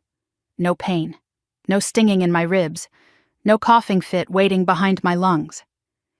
I leaned against the window frame, letting that simple miracle wash over me. Later that afternoon, Marjorie came by with a grocery bag full of fresh fruit soup bread and the same honey she'd brought me in the hospital. When I opened the door, she looked at me as if she were checking whether I was really real. "You have color in your cheeks again," she said softly. "I can hear your breathing from here, and it's different." "Different good or different concerning?" I asked. "Different alive," she said. I laughed, a sound that felt unfamiliar and awkward as it left my throat. She helped me put the groceries away, and for a while we just stood together in my little kitchen, not needing to say much. Before she left, she placed her hands on mine. "You're safe now. You know that, right?" I wanted to say, "Yes, I know." But safety is not something you learn overnight. It returns in whispers, not declarations. "I'm trying," I said instead. She squeezed my hands and left. That night I sat on my couch with a blanket around my shoulders and the oxygen concentrator humming softly beside me. I scrolled through my phone until I reached the photos I'd taken in Claire's house. I studied each one carefully, letting the grief settle but not consume me. The bruise on my face, the disconnected tubing, the icy vent, the notes Claire kept, evidence of survival at a cost I was only beginning to understand.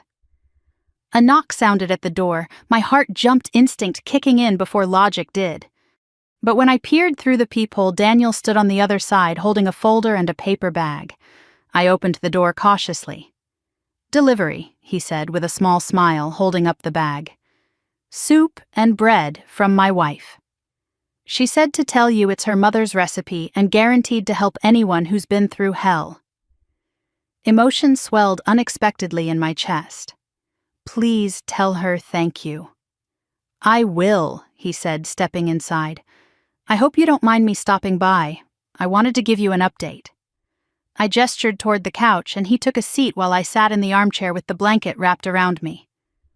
"We have a settlement proposal," he began. My breath hitched. "Already," he nodded. "After yesterday's meeting, Claire and Matt's attorney reached out. They want to avoid a court trial."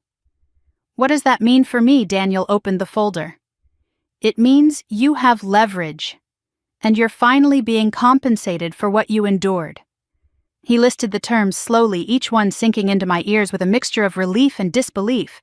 Full restitution of the money they took, payment for medical bills, compensation for emotional and physical harm, mandatory behavioral courses, no contact orders for a minimum of 3 years, state monitoring for any future caregiving claims they file.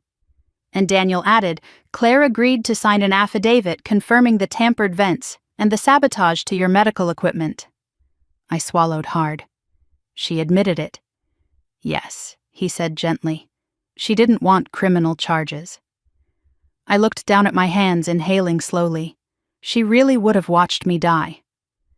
Daniel didn't answer. He didn't need to. He closed the folder. But that's not your future. This, he gestured around my small apartment, is the beginning of the next part. For a moment, neither of us spoke. Then I asked the question that had been pressing against my ribs like a bruise. Do you think I'll ever stop feeling afraid? Daniel leaned forward slightly. Fear is normal, Anna. You lived in a state of survival. Your body will need time to relearn safety. But you're not broken. You're healing. Healing. The word was too big, too hopeful, too soft for someone who had spent months coughing in the dark. But in Daniel's voice, it didn't sound impossible. Before he left, he set a business card on my coffee table. "You call me if you need anything," he said. "Not just legally, anything." His sincerity made my throat tighten. "Thank you." After he was gone, I warmed the soup in my little kitchen and ate it slowly, savoring each bite as if tasting something new for the first time. The next few days passed quietly. I slept, I breathed. I walked around my small living room without fear someone would take issue with the sound of my footsteps. I opened the windows and let the cold winter air in just because I could. But healing isn't linear. Some nights I woke up expecting to hear Claire's voice telling me to keep it down. Some mornings I checked the vents automatically. Some afternoons I caught myself listening for footsteps outside my door. But each time I reminded myself, they're not here. I am safe. One afternoon while making tea, I received a text from an unknown number. My breath stalled. "Anna, this is Claire.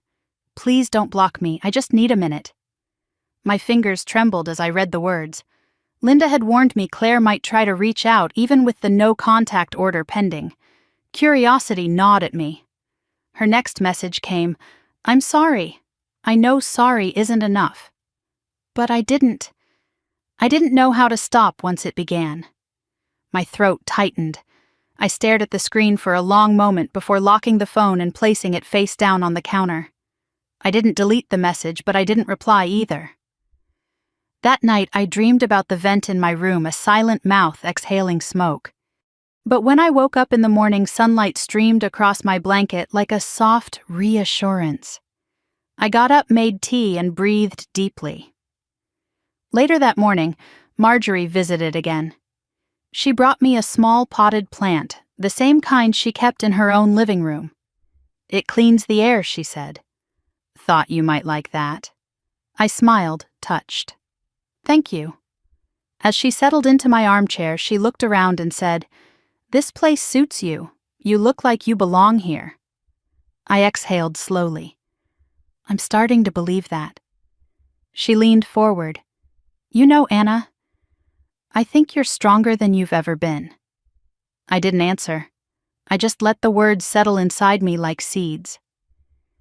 That evening I sat by the window again, watching the soft glow of city lights reflecting off the river. My lungs expanded rhythmically, no longer battling the air around me. For the first time in so long, breathing didn't feel like surviving. It felt like living. And tomorrow, Linda told me APS would finalize the no-contact order. Claire and Matt would be legally barred from coming near me. Tomorrow I would take another step toward rebuilding the pieces of myself they tried to break. Tomorrow I would begin writing the next chapter of a life they never expected me to reclaim. And tonight, I allowed myself one fragile truth. I made it out. And I wasn't done healing. The day the no-contact order became official, the air in my apartment felt lighter, as if the walls themselves exhaled with me. Linda arrived with a folder containing the final documents, her expression brighter than I'd ever seen it. She placed the sealed packet into my hands with a soft but triumphant smile. "It's done," she said. "They cannot contact you, visit you, or approach you in any capacity. If they try, the police will intervene immediately." I held the papers carefully, almost reverently. They felt heavier than their weight, like armor, like truth, like the justice my lungs had been gasping toward for months. "Thank you," I whispered. "You did the hard part," Linda replied. "You survived." She hugged me gently before leaving, and when the door closed behind her, I leaned my forehead against it. For a moment, I simply breathed. Not out of necessity, not out of fear, but out of relief. Later that afternoon, the doorbell rang again. I looked through the peephole and saw Daniel standing there with a white envelope in hand and a tired smile creasing his face. I opened the door quickly. "Got a minute?" he asked. "For you always," I said. He stepped inside and held out the envelope. The settlement funds were processed today. I wanted to deliver this part personally. I hesitated before taking it. I don't know how to feel about taking their money. "You're not taking," he said firmly. "You're reclaiming. And this isn't charity, it's accountability. It's restoration." I ran my fingers along the envelope before opening it. Inside was a check larger than anything I had ever held in my hands. Enough to cover my medical bills, enough to give me stability, enough to prove that what happened to me mattered. I sank onto the couch, the weight of it grounding me. Daniel sat across from me. "How are you settling in?" I glanced around the apartment, small but warm, safe, in a way no mansion could ever be. It feels like breathing clean air after months in a smoke-filled room. He smiled. "That's exactly what it is." We spoke for a while about next steps, ongoing medical support therapy options, community groups for vulnerable adult survivors. I listened, nodding, feeling a strange mixture of exhaustion and strength rise through me. Before he left, Daniel paused at the door. "Anna, I need you to hear something." I lifted my eyes to his. "You didn't just survive them. You exposed them. You stopped them from doing this to someone else. You changed the story." Emotion hit me so suddenly that I had to grip the doorframe. "Thank you," I murmured. He nodded and stepped into the hallway. "Take care of yourself, Anna. You earned this new beginning." After he left, I closed the door and stood in the quiet apartment listening to the hum of the heater, the soft ticking of the kitchen clock, the gentle rhythm of my own breath. All sounds of a life that belonged to me again. I made tea and sat near the window, the cup warming my hands as I looked out at the winter sky. Snowflakes drifted down slowly, soft, delicate, peaceful. Nothing like the cold that had curled under the door of my room in Claire's house. This cold didn't hurt. It was gentle. It made the world softer. In the days that followed, I built small routines, morning stretches, light walks to the river, afternoon tea evenings, with books I'd once been too exhausted to focus on. Whenever I felt my chest tighten, I rested. Whenever the apartment felt too quiet, I opened the window and listened to the city breathing. Marjorie visited often, bringing plants, soup, gossip, and comfort. She sat with me in my living room one evening as we watched the snow fall through the window. "You're glowing," she said. "Glowing me?" I laughed. She nodded. "It's what happens when the fear leaves your body." I touched my chest gently. "Sometimes it still whispers." "It will," she said. "But it can't control you anymore." Her words settled inside me, warm and steady. One morning as I was watering the small plant she'd given me, a letter slid under my door. I recognized the handwriting instantly. Claire's. My heart thudded. The no-contact order meant she wasn't allowed to reach out, but she had. I picked up the envelope and stared at it for a long time before carrying it to the kitchen table. I sat down, the check from the settlement still resting nearby like a reminder of everything that had been revealed. With trembling hands, I opened the letter. "Anna, I know I'm not allowed to contact you, but I needed to say this. I lost everything. Matt is blaming me for what happened. He says it was my idea, but it wasn't. Not entirely. I didn't realize how far things had gone. I didn't realize you were that sick. I didn't realize you were suffering so much. I'm sorry. I don't expect forgiveness. I just hope someday you'll understand I never meant to hurt you. Claire." I read it twice. Not meant to hurt me. But she did. Not realized I was that sick. But she watched me struggle for breath daily. Not her idea. But she kept the notes, the calculations, the applications. The words didn't sting as much as I expected. They didn't soothe either. They simply existed like the last remnants of smoke after a long, damaging fire. I folded the letter and placed it inside a drawer. "I don't need this," I whispered. Because forgiveness wasn't the goal. Healing was. And healing didn't require going back to the person who held the match. That afternoon I took a longer walk down to the river. The snow had stopped, leaving a soft blanket over the ground. I moved slowly but steadily, breathing deeply through my nose, feeling each inhale expand my chest without resistance. When I reached the riverbank, I sat on a bench and watched the water drift under the bridge. For the first time in a long time, I didn't feel like a burden, or a problem to be solved, or a pawn in someone else's desperate plan. I felt like a person again, a whole person, a person with a future. I pulled out my phone and turned on the microphone. Old habit. But instead of documenting pain, I documented peace. January 23rd, I said softly. Breathing feels easy today. The air is cold, but it doesn't hurt. I walked to the river and didn't cough once. I think I'm starting to recognize myself again. My voice trembled at the end, but with hope, not fear. As the sun began to set, painting the sky with soft orange and violet, I whispered something I never thought I'd say again. I'm free. And for once, the echo in my chest didn't sound hollow. It sounded alive. If you've ever clawed your way out of a place that tried to break you, if you've ever had to rebuild your breath one moment at a time, know this: your story isn't over. Your healing matters. Your voice matters. And your courage, quiet as it may be, is powerful beyond measure. If my journey resonated with you, I hope you'll share your thoughts below. Tell me what part stayed with you, or how you found your own way back to yourself. And if you want to hear more stories of survival, justice, and unexpected comebacks, stay with me. Hit like, subscribe, and turn on notifications so you never miss what comes next. You're not alone, and your breath is yours to reclaim.